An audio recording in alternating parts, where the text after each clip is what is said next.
So present మనం చూసుకున్నట్టయితే రోజా విషయం మాట్లాడుకుంటే నగరి నుంచి పోటీ చేస్తున్న ఆవిడకి ఒక విధంగా బ్యాడ్ న్యూస్ అనే చెప్పొచ్చు.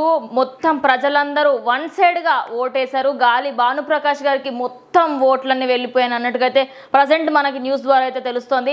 అసలు నిజం చెప్పాలంటే స్టార్టింగ్ నుంచే ఆవిడ లాస్ట్ టైం ఎమ్మెల్యే అయినప్పటి నుంచి ఆవిడకి మొత్తం నెగిటివిటీ అనేది ఖచ్చితంగా ఉందని చెప్పేసి మన అందరికీ తెలిసిన విషయమే. ఒక్కటి కాదు, ఇద్దరు కాదు, అందరూ కూడా వద్దు మాకు ఇంకా రోజా వద్దు బాబోయ్ అనే విధంగానే జనాలు ఉండే.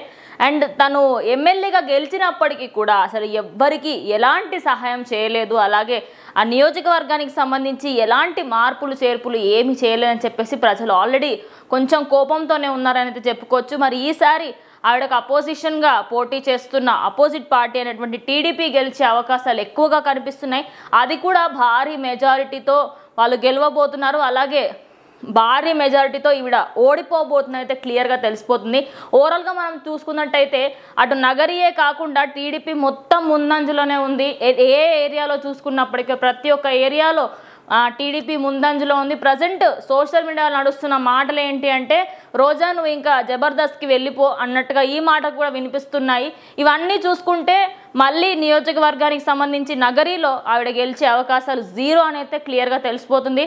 సో మరి ఇంకొద్దిసేపు వెయిట్ చేస్తే మనకి ఫుల్ డీటెయిల్డ్ రిజల్ట్ అనేది వచ్చేస్తుంది. ప్రజెంట్ అయితే భానుప్రకాష్ గారు, గాలి భానుప్రకాష్ గారు ఎవరైతే ఉన్నారో ఆయన లీడ్లో ఉన్నారైతే మనకి క్లియర్గా తెలిసిపోతుంది. మరి వేచి చూద్దాము. ఇంకొద్దిసేపు వెయిట్ చేస్తే నగరిలో గెలిచేది ఎవరు, రోజానా లేకపోతే భానుప్రకాష్ అనేది రిజల్ట్ క్లియర్ కట్గా తెలిసిపోతుంది. Let's wait and see.